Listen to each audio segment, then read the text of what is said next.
नमस्कार, टीसीएच पर आपका स्वागत है।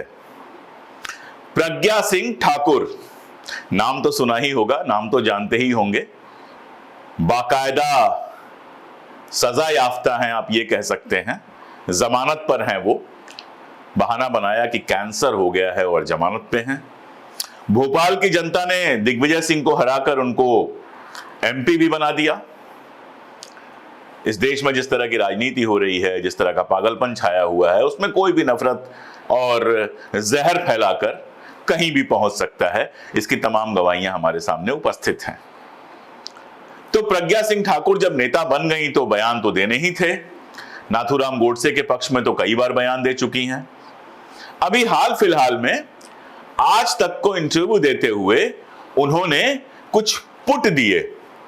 सुनिए क्या कह रही हैं प्रज्ञा ठाकुर। हम इसमें एक पुट देंगे आपको।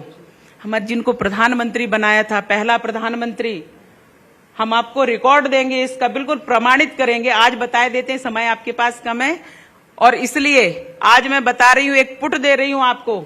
हम उसका प्रमाण देंगे आपको और पूरा लंबा देंगे। मैं कह रही हूं कि जब कोई व्यक्ति प्रधानमंत्री बन जाए तो इतनी लालसा थी जवाहरलाल नेहरू को, इतनी लालसा थी इस बात की कि हम कितनी जल्दी हस्ताक्षर कर दें। तो जब संविधान बना, उनके जब हस्ताक्षर होने लगे तो पहले राष्ट्रपति के हस्ताक्षर होते हैं, लेकिन उन्होंने सबसे पहले अपने हस्ताक्षर कर दिए, जगह ही नहीं बची।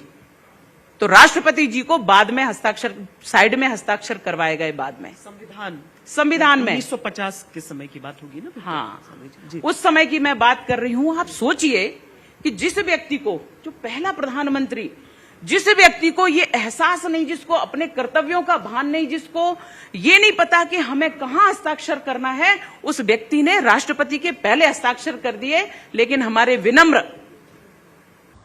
राष्ट्रपति जी, तत्कालीन राष्ट्रपति जी ने कोई बात नहीं, सम्मान करते हुए साइड में हस्ताक्षर किए, थोड़े नीचे किए, और ये हमारे लिए बड़ी शर्म की बात है।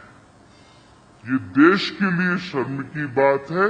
इस बात के लिए उनके खानदान को माफी मांगना चाहिए। तो प्रज्ञा ठाकुर इतिहास पढ़ा रही हैं। आजकल कोई भी इतिहास पढ़ाने लगता है, जिसको देखो वही इतिहास पढ़ाने लगता है।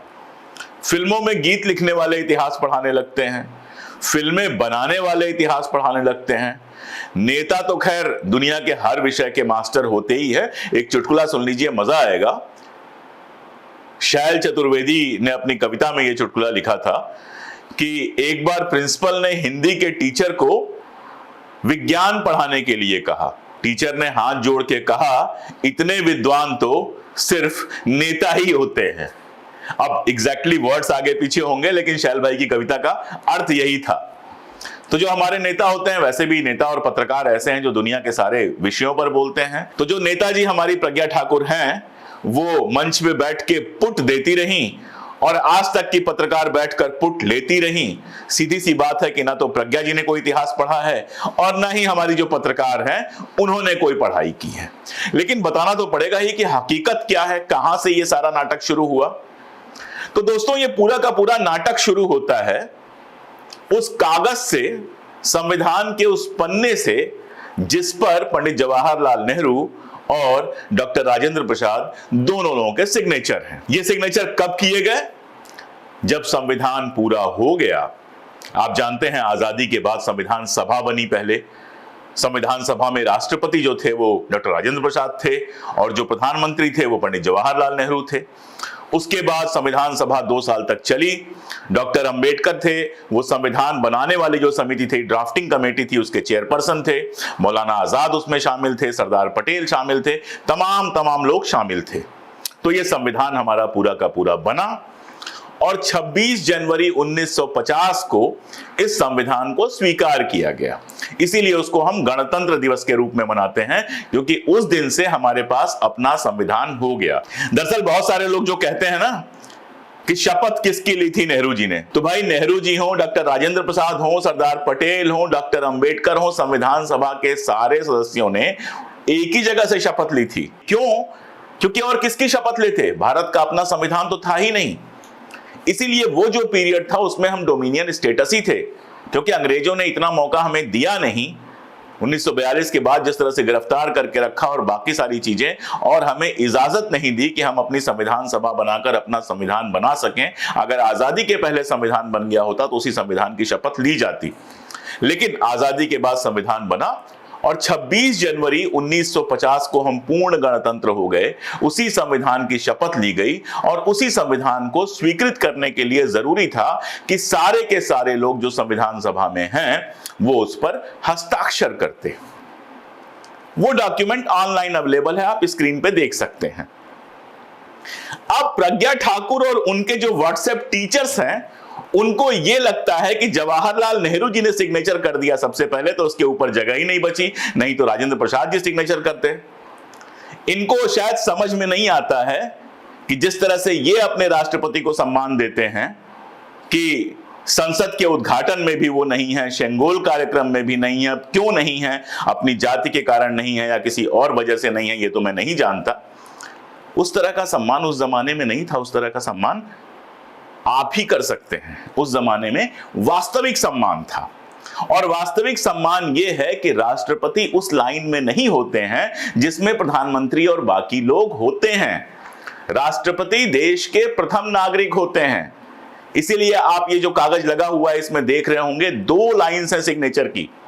वो 2 लाइन संविधान सभा के सदस्यों की है, और वो दोनों लाइनें एक साथ ही चल रही हैं। ऐसा नहीं है कि जवाहरलाल नेहरू का ऊपर है और दूसरी वाली लाइन नीचे से शुरू होती है। तो वो पद्धति थी जिसमें सबसे पहले जवाहरलाल नेहरू ने साइन किया, मंत्रिमंडल के सदस्यों ने साइन किया, बाकी संविधान सभा के लोगों ने साइन किया, और दोनों लाइनों के ऊपर बीच में डॉक्टर राजेंद्र प्रसाद हमारे पहले राष्ट्रपति ने साइन किया। यही तरीका होता है बताने का कि राष्ट्रपति इन सब से ऊपर हैं, या ये पूरी की पूरी सेना राष्ट्रपति के कमांड में है। अगर 2 टुकड़ियां सेना की हो, एक सेना की लाइन ये हो, दूसरी लाइन ये हो, तो कमांडर क्या एक लाइन के आगे खड़ा होता है? नहीं, दोनों लाइनों के बीच में सबसे आगे कमांडर खड़ा होता है। वही कमांडर हमारे संविधान के डॉक्टर राजेंद्र प्रसाद हैं। लेकिन व्हाट्सएप के जो चरण चंपक हैं, व्हाट्सएप का जो चंडू खाना है, वो तो इतिहास से गंदगी निकालने की प्रैक्टिस करता रहता है पूरे टाइम। उसका काम ही है, कुछ लोग जाते हैं, गुलाब का अगर बागीचा है तो कुछ लोग जाते हैं गुलाब की खुशबू लेते हैं, कुछ लोग जाते हैं हरी पत्तियों की खुशबू लेते हैं, और कुछ लोग होते हैं कि उसमें जो गंदी खाद डाली गई होती है उस खाद को उंगली से निकाल के उसकी खुशबू लेते हैं। तो ये व्हाट्सएप इतिहास वाले वही हैं जो जहां भी खूबसूरती दिखती है वहां गंदगी कहीं से निकालकर खुशबू लेने लगते हैं। और जाहिर है कि हमारी जो प्रज्ञा सिंह ठाकुर हैं उनके पास कोई इतिहास की किताब तो पहुंची नहीं, उनके पास ऐसी ही बदबू फैलाती हुई चीज पहुंच गई और वो आज तक के मंच पे वही बेवकूफाना बात कर गई। और इससे भी बड़ी बात यह है कि जो पत्रकार बैठी हुई थी, दुर्भाग्य से वो मेरी ही यूनिवर्सिटी से पढ़ी हुई हैं, वो तो कम से कम पढ़ी लिखी थी, वो तो रोक के कहती कि जो चुट-पुट आप दे रही हैं इसको मत दीजिए, ये गलत इतिहास है, सच्चाई ये है। लेकिन आज तो कंडीशन यही है कि पत्रकार भी पार्टी के ही सदस्य हैं। ज्यादातर गोदी मीडिया जो है वो भाजपा के प्रवक्ता की तरह काम करता है। मुझे क्यों ये बात बताने की जरूरत पड़ी? मुझे ये बात बताने की जरूरत इसलिए पड़ी कि हमारे इतिहास का बेहद गौरवशाली दिन था 26 जनवरी 1950, जब हम गुलामी का जुआ उतार कर, 150 साल की गुलामी का जुआ उतार कर एक शानदार लोकतंत्र बने थे। मैं आपको बताऊं कि पाकिस्तान को 20 साल लग गए अपना संविधान बनाने में, तो भी ठीक से नहीं बन पाया। अब भी वहां बहसें चलती रहती हैं। और हमने ऐसे देश में जहां हिंदू, मुसलमान, सिख, ईसाई, ब्राह्मण, दलित, आदिवासी सारे लोग थे, सबको बराबर अधिकार देते हुए मात्र 2 वर्षों में शानदार संविधान बना लिया और 26 जनवरी को उसको लागू करके हम एक पूरी तरह से सार्वभौमिक संप्रभु गणतंत्र बन गए। उस दिन पे, उस दिन की प्रक्रिया पे एक सांसद कालिख लगाने की कोशिश कर रहा है, तो ये सिर्फ शर्मनाक नहीं है, ये ऐसी चीज है जिसका जवाब देना ही चाहिए। तो मुझे लगा इसका जवाब देना जरूरी है, तो मैंने जवाब दिया। आपको लगता है कि यह जवाब दूर तक जाना जरूरी है तो इस वीडियो को दूर तक फैलाइए, लाइक कीजिए, कमेंट कीजिए। जो सारे यूट्यूबर्स कहते हैं वो तो कहना ही पड़ता है। साथ में एक अपील मैं हमेशा करता हूं आपसे कि अगर आप हमारे साथ खड़े होना चाहते हैं, अगर आप चाहते हैं कि हमारा चैनल लगातार काम करता रहे, तो आप ज्वाइन करने का ऑप्शन चुन सकते हैं। 89 रुपीज मंथली में आप चैनल ज्वाइन कर सकते हैं। जो पिंड कमेंट होता है, पहला कमेंट मेरा होता है, उस कमेंट पे एक लिंक है, उस लिंक पर जाके आप सीधी आर्थिक सहायता कर सकते हैं। आप जुड़ेंगे तो हम बढ़ेंगे। बहुत शुक्रिया।